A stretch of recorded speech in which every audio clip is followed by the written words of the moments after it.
Lights, camera, action के बाद की ज़िंदगी तो आपने देखी ही होगी हमारी। आज ज़रा पर्दे के पीछे की बातें बताऊँ मैं सारी। सुना है ज़िंदगी एक खुशियों का मेला है, पर एक अभिनेता ही है जो भटकता उस मेले में अकेला है। यूं तो चकाचौंध से भरी ये ज़िंदगी किसी का भी मन मोह लेती है, लेकिन बदले में कई मूल्यवान चीज़ों और लम्हों को हमसे छीन लेती है। आओ अब हमारी रोज़ की दिनचर्या से रूबरू होते हैं और हमारी ज़िंदगी के बारे में आपकी राय को थोड़ा बदलते हैं। वैनिटी में मिलने वाले नाश्ते से दिन की शुरुआत होती है।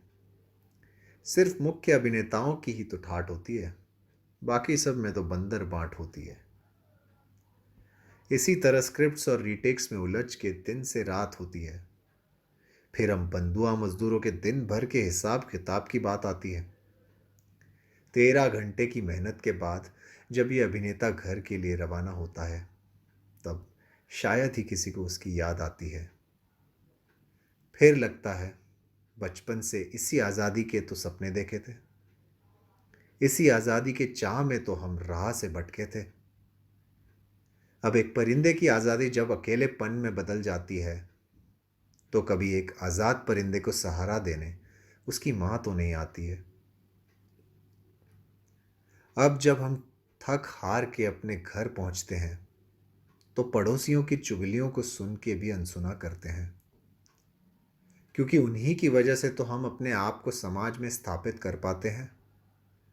अगर एक आज़ाद परिंदा होता तो अपनी मर्जी से घोंसला बना लेता, पर एक इंसान की ज़िंदगी में बिना पैसों के तो पत्ता भी नहीं हिलता।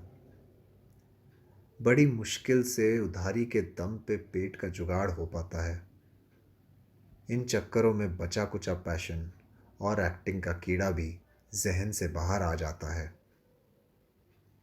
बस महंगे सपनों और बड़ी आस के साथ जिंदगी जीते हैं हम, भले ही जेब में फूटी कौड़ी ना हो और जिंदगी कितनी भी लगे बेरहम।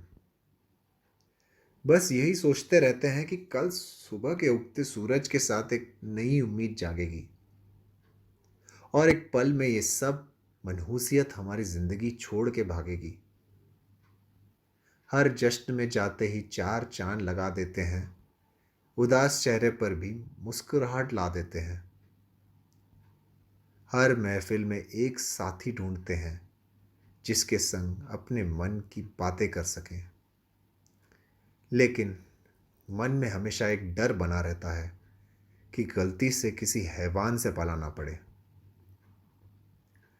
दीपक तले अंधेरा पाया जाता है दोस्तों, इसलिए उस अंधकार को हम पर्दे के पीछे छुपा के रखते हैं। इस मेकअप से भरे चेहरे के पीछे जख्म छुपा है जिसे शायद ही आप देख पाओ। इसलिए इस जख्म को हम दुनिया से छुपा के रखते हैं।